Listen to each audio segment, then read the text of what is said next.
Welcome, adventurers, to today's debate, in which we'll attempt to discern which type of good is gooder than the other.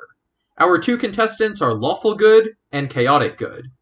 I'll start by introducing what each alignment is supposed to stand for, according to the player's handbook. Lawful good characters can be counted on to do the right thing as expected by society. These are your Boy Scouts, your ideal police officers, your State Farm according to the commercials, your... Hold up now. You're saying that morality is dictated entirely by where you come from?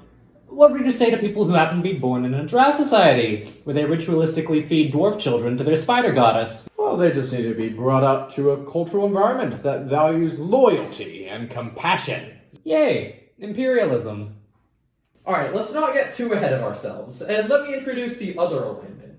So, on the other hand, chaotic good characters act as their conscience directs, with little regard for what others expect. These are your Robin Hoods, your freedom fighters, your... Really? You're letting your conscience tell you what to do without any standards? What if your conscience told you to kick a puppy? But I wouldn't kick a puppy. I have empathy.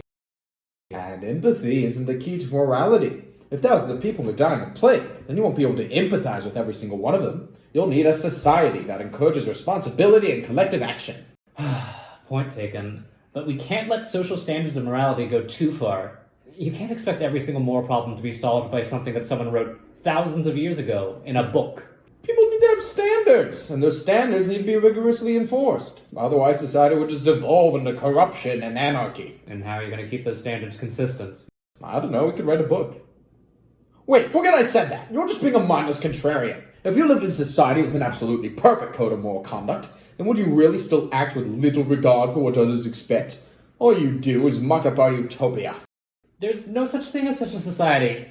Morality is innate. No, it's not. There are plenty of people who don't give a damn about other people's well-being. Like, what about chaotic evil characters?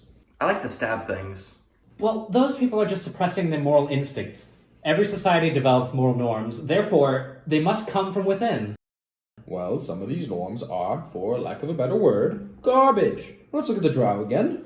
That's a society that tells everyone in it that there's nothing more important than your own ambition and that people of other faiths deserve to be murdered. We need to confront these Drow and reform their laws from the ground up. No, we don't need to reform their laws. We need to tear them down and make sure that they never come back. Otherwise, those laws will be corrupted over generations of decadence and abuse, and eventually lead to an oppressive dictatorship. This is exactly how lawful evil characters happen. Eugenics is such an ugly term. I prefer seizing the means of reproduction.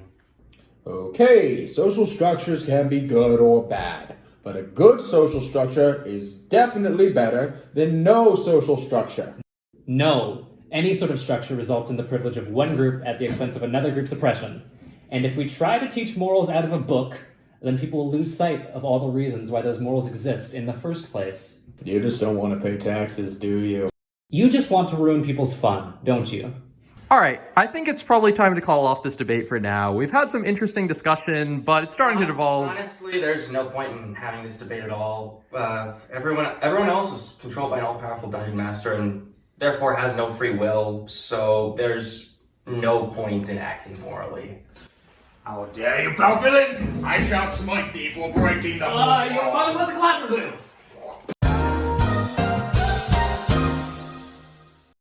So yeah, that was a little sketch I decided to make about the philosophical differences between lawful good characters and chaotic good characters.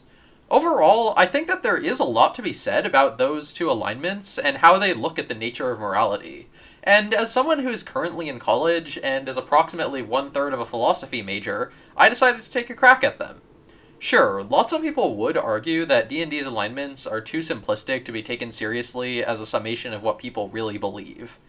And those people are correct. Debates about how to define and codify morality are much more complex than just saying rules are good or rules are bad. That said, I do think that the lawful versus chaotic dichotomy is solidly representative of at least one continuum in moral philosophy, the debate of learned morality versus innateness. Lawful good characters, as their name suggests, believe that morality should be enshrined in law, which strongly implies that moral thought can and should be strongly influenced by social structures. On the other hand, chaotic good characters would believe that a person's moral decisions can and should only be governed by innate senses such as empathy. Some philosophers such as Paul Bloom take issue with this. claiming that relying solely on one's instincts will cause a person to make rash decisions that don't really benefit the world even with the best of intentions. Instead, according to Bloom, moral decision-making should be based on reasoning according to some sort of formal code. This kind of thinking seems to lean toward lawful good in D&D terms. On the other hand, some other real-world philosophers will definitely question the usefulness of a rigid universal code, stating that it'll lead toward dogma and prejudice. These people would probably lean toward chaotic good in a D&D world. So, is lawful good better than chaotic good, or vice versa? In reality, both ideas have their merits, and I think that it's basically possible to believe in both at once.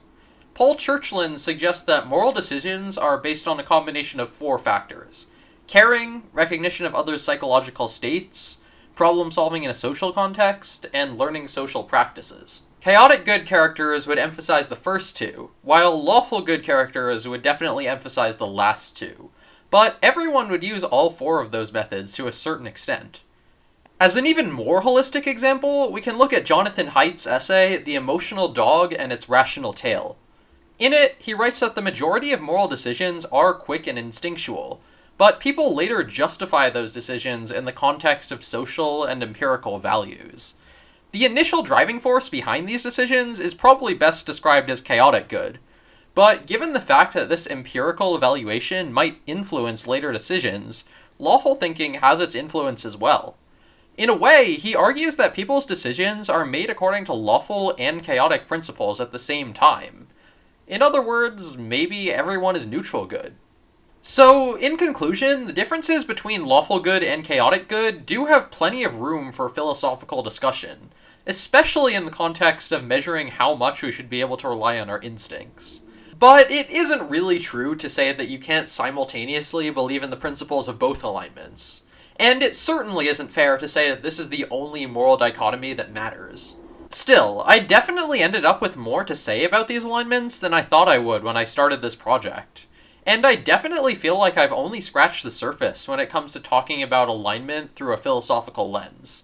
Do I think that PhD students should be writing their thesis on why they identify as lawful or chaotic? No. But does the alignment system serve its purpose of injecting a little nuance into a fantasy game about good versus evil? Yeah, I think it does. And with that, I'm about wrapped up. This video is intended to be a one-off thing rather than part of a series, but if people really liked either the live-action sketch or the philosophical angle, I might look into making some more videos like that in the future. Thanks for watching, and I'll see you all next time.